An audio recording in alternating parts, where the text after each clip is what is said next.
बिस्मिल्लाहिर्रहमानिर्रहीम अस्सलाम वालेकुम नाज़रीन ईरान और अमेरिका की जंग के अंदर एक नई चिंगारी भड़क उठी है क्योंकि ईरान की जानब से बैक वक्त एक ही साथ तीन अहम तरीन अरब ममालिक को वार्निंग जारी की गई है और बाकायदा तौर पर नक्शे जारी किए गए हैं कि इन इलाकों को फौरी तौर पर खाली कर दो। ईरान क्या करने वाला है, तीनों ममालिक समेत मशरक़े वुस्ता एक बार फिर से मुकम्मल तौर पर हाई अलर्ट पे जा चुका है। जल्दी से चैनल को सब्सक्राइब करें, वीडियो को आपने ज़्यादा से ज़्यादा लाइक करना है, शेयर करना है और आपसे दरख्वास्त है कि चैनल की रीच को डाउन बढ़ा किया जा रहा है। आपसे दरख्वास्त के ज़्यादा से ज़्यादा कमेंट्स करें, हो सके तो वीडियो को आगे व्हाट्सएप ग्रुप के नीचे भी आपने शेयर करना है और पाकिस्तान जिंदाबाद का नारा खुसूसन आपने लाजमी कमेंट्स करना है। नाज़रीन ईरान और अमेरिका की जंग जो है वो इस वक्त इंतहाई खतरनाक हो चुकी है क्योंकि जंग थमने का नाम नहीं ले रही और बरहा इसराइल की जानब से जो ईरान के ऊपर हमले किए जा रहे हैं, अब इससे मजीद जो आग है वो भड़कती हुई नजर आ रही है क्योंकि आज इसराइल की जानब से ईरान की इस अहम तरीन तनसीबात को निशाना बनाया गया है,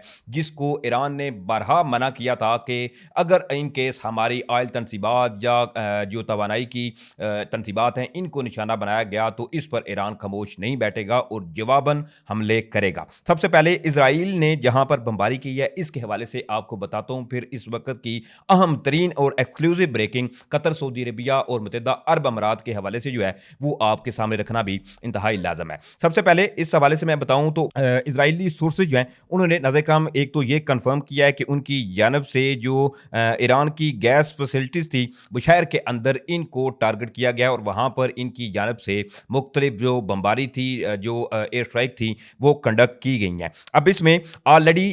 ईरान की जानब से ये वार्निंग जारी थी कि इन केस जी अगर आप हमारी इंफ्रास्ट्रक्चर को नुकसान पहुँचाएंगे तो हम जवाबन कार्रवाई करते हुए जितनी भी मशरक़ वुस्ता के अंदर इंफ्रास्ट्रक्चर है, ऑयल फैसिलिटीज़ हैं, इनको हम निशाना बनाएंगे। एक जानब जहां ये नई चिंगारी भड़की है और ऑलरेडी जो आज इंटेलिजेंस मिनिस्टर थे ईरान के उनको भी शहीद किया गया और इसराइल ने इस हवाले से भी दावा किया, लेकिन अभी तक चूंकि ईरानियन ज़राए ने इस चीज़ को कंफर्म नहीं किया, ये चीज़ अपनी जगह पे जो है वो फर्दर इस टेंशन को एस्केलेट कर रही है। लेकिन अब इसमें ईरानियन जो ऑफिशियल्स हैं उन्होंने इस हमले के बाद जैसे ही ये इसराइल की जानब से हमला किया गया तो फौरी तौर पर ईरान के जो ऑफिशियल्स हैं वो मैदान में आए हैं और उनकी जानब से एक इंतहाई आम तरीन स्टेटमेंट जो है वो सामने आई है। अब इसमें an Iranian military official told Fars news that the Israeli strike on the South Pars gas field, यानी कि ईरान के जो मिलिट्री ऑफिशियल थे, जो तर्जमान हैं, इन्होंने इस चीज़ को कंफर्म किया है कि इसराइल की जानब से जो साउथ पार्स गैस फील्ड थी ईरान की, इनके ऊपर हमला जो किया गया है विल नॉट गो अनआंसर्ड, यानी कि उन्होंने साफ साफ ये कहा है कि ये हमला जो किया गया है ये कतन बर्दाश्त नहीं करेंगे, इसके ऊपर अब जवाबी कार्रवाई ईरान की जानब से दी जाएगी। अब ये एक जानब जहाँ ईरान की जानब से वार्निंग जो है वो जारी की गई है और कहा गया है साथ साथ के एनिमीज़ के जो इंफ्रास्ट्रक्चर हैं इनको अब ईरान जो है वो जवाबी कार्रवाई करते हुए निशाना बनाएगा। एक जानब जहाँ ये चीज़ इस वक्त इंतहाई फर्दर जो टेंशन है इसको इसने एस्केलेट किया है, लेकिन इसमें अब जो मुत्तहिदा अरब अमारात और इसके अलावा सऊदी अरेबिया के हवाले से जो खबर सामने आ रही है इसने इंतहाई इस वक्त तशवीश में मुब्तला कर दिया है क्योंकि अब ईरान जो है वो तमाम इकदाम जो इसराइल या अमेरिका की जानब से उठाए जा रहे हैं इनकी जवाबन जो कार्रवाइयाँ हैं वो खलीजी ममालिक को ईरान हिट कर रहा है। अब इसमें सबसे पहले ईरान की जानब से जी अभी एक खबर जो सामने आई है और ईरान ने इस हवाले से वार्निंग जारी की है मुत्तहिदा अरब अमारात, कतर और साथ ही साथ सऊदी अरेबिया को। सबसे पहले ये समझिए कि ये जो तस्वीर आपको नजर आ रही है इसमें बाकायदा तौर पर ये मैप जो जारी किया गया है इसमें ये ऑयल फैसिलिटी जो है बेसिकली ये सऊदी अरेबिया की जुबेल के अंदर पेट्रोकेमिकल का जो कॉम्प्लेक्स है इसका एरिया फौरी तौर पर ईरान ने कहा है कि खाली कर दें। अब ईरान जो है वो सऊदी अरेबिया की ऑयल फैसिलिटीज को हिट करने जा रहा है। अब दूसरी ये तस्वीर ये आपको नजर आ रही है ये बेसिकली कतर की एक रास लफान रिफाइनरी है, इसको भी बाकायदा तौर पर ईरान की जानब से इस वक्त ये वार्निंग जारी की गई है कि जितने भी आम शहरी हैं या जो अमला है वहां पर इसको फौरी तौर पर खाली कर दें और ये इस चीज़ का एक अंदिया है कि ईरान के ऊपर जो इसराइल की जानब से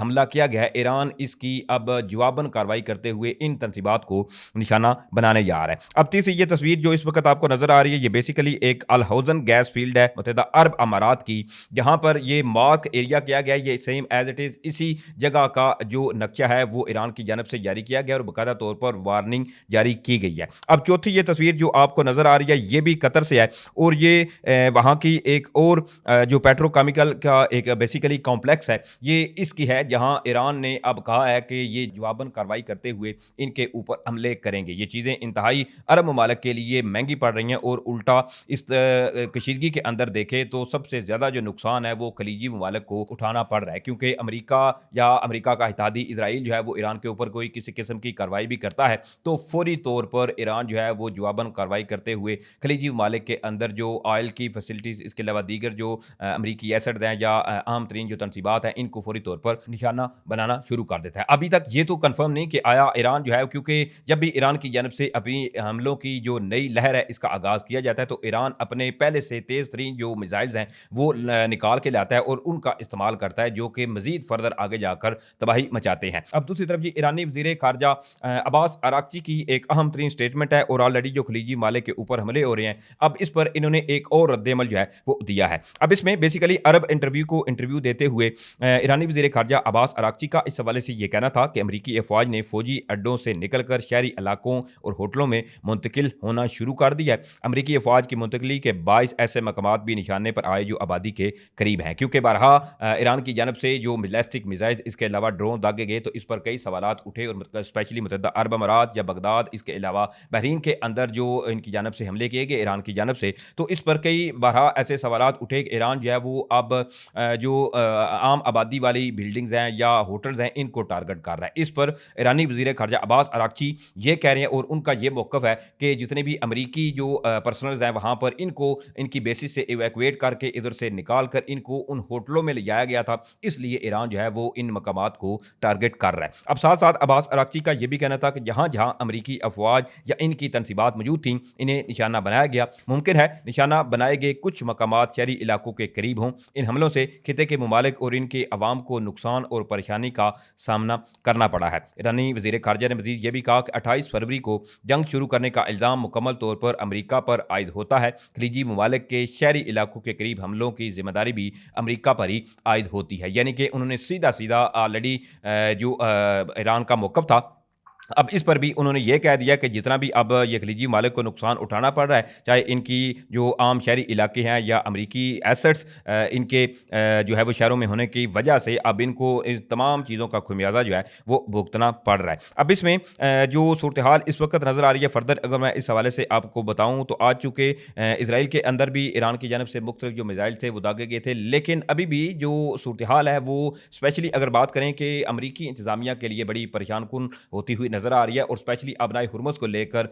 जो चीज़ें हैं वो फर्दर इस वक़्त कशीदगी की जानब जाती हुई नज़र आ रही हैं, क्योंकि बरहा प्रेसिडेंट डोनाल्ड ट्रंप, इसके अलावा अमेरिका ने पूरी कोशिश कर ली कि किसी न किसी तरीके से अबनाए हुर्मुज़ जो है इसको खोला जाए, या चाहे आप कहें कि ज़ोर ज़बरदस्ती सही, लेकिन इसमें अभी तक अमेरिका को कोई ख़ास कामयाबी हासिल होती हुई नज़र नहीं आ रही। और दूसरी तरफ भारत के हवाले से ईरान ने ऑलरेडी शर्त रख दी कि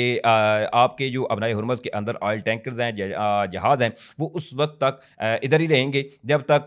जो भारत के अंदर ईरानी जहाज़ हैं वो आप वापस नहीं भेजते, क्योंकि ईरान को ऑलरेडी ये इस चीज़ का अंदाज़ा हो चुका है कि पहले जो भारत गया हुआ था इनका जहाज़, जिसके ऊपर अमेरिका की जानब से हमला किया गया, जिसमें जो नेवी के कई जवान थे वो शहीद भी हुए और जिस पर स्पेशली अली लारियानी जो थे उन्होंने ये जो उनकी शहादत की खबर सामने आई थी, इससे चंद लम्हे कबल ही उनके ट्विटर हैंडल से बाकायदा तौर पर उन नेवल के जवानों को जो शहीद हुए थे खराज तहसीन पेश किया गया था। तो इसमें अभी भी ईरान जो है वो एक जानब शदीद तहफ़्फ़ुज़ात का शिकार है भारत को लेकर, लेकिन दूसरी तरफ पाकिस्तान इस सूरत-ए-हाल के अंदर बड़ी समझदारी और समझ-बूझ से काम ले रहा है। एक जानब जहाँ पाकिस्तान का एक हमसाया मुस्लिम मुल्क ईरान, जिसके ऊपर अमेरिका की जानब से जंग मुसल्लत की गई, और अब ये जंग मुसल्लत की बातें जो हैं वो बेसिकली अमेरिका के अंदर भी जो है वो ट्रंप इंतज़ामिया को शदीद सता रही हैं। बरहा उन्होंने नेटो ममालिक जो हैं वो इनसे भी मदद मांगी और इसमें अभी तक वो कामयाब होते हुए नज़र नहीं आ रहे, और होपफुली आप देखिएगा कि जैसे ही ये जंग जो है वो अब लेट्स सी कि किस तरह से ये जंग बंदी होती है या नहीं होती, या आया ये चीज़ें अब फर्दर एस्केलेट होती हैं, ये तो अब यकीनी तौर पर आने वाले वक्त में पता चलेगा। लेकिन जैसे ये चीज़ें कुछ बेहतर हुई तो नॉर्मल हुई, तो फौरी तौर पर आप देखिएगा कि नेटो को लेकर जो अमेरिका है उसने अब तमाम चीज़ें देख ली। नेटो ने इनकी कोई खास मदद जो है वो नहीं की। ओपनली कई ममालिक ने ये कहा कि हमें इस सूरत हाल के अंदर इन्वॉल्व नहीं होना, हम न्यूट्रल रहेंगे, हम किसी किस्म की जो इमदाद है वो अमेरिका की नहीं कर सकते। तो ये नेटो का जो इतिहाद है ये अब अमेरिका को जो है वो अब फर्दर कोई फ़वाइद देता हुआ नज़र नहीं आ रहा। लेट्स सी कि अब अमेरिका क्या आया नेटो के इतिहाद से इनखला करता है या फौरी तौर पर इसके खात्मे का जो है वो कोई ऐलान करता है। ये तो अब यकीनी तौर पर अमेरिकी इंतज़ामिया के ऊपर डिपेंड है। लेट्स सी कि अब चीज़ें किस तरफ जाती हैं। ये तमाम तर डिटेल थी जो मैंने आपके सामने रखी हैं। उम्मीद करूँगा आप लोगों को वीडियो अच्छी लगी होगी। अगर वीडियो अच्छी लगी है तो भाई के चैनल को सपोर्ट करें, चैनल को सब्सक्राइब करें। वीडियो में आपने ज़्यादा से ज़्यादा एक तो कमेंट्स करने हैं और साथ-साथ लाइक शेयर भी आपने लाज़मी करना है। इंशाल्लाह फिर मिलेंगे। पाकिस्तान ज़िंदाबाद।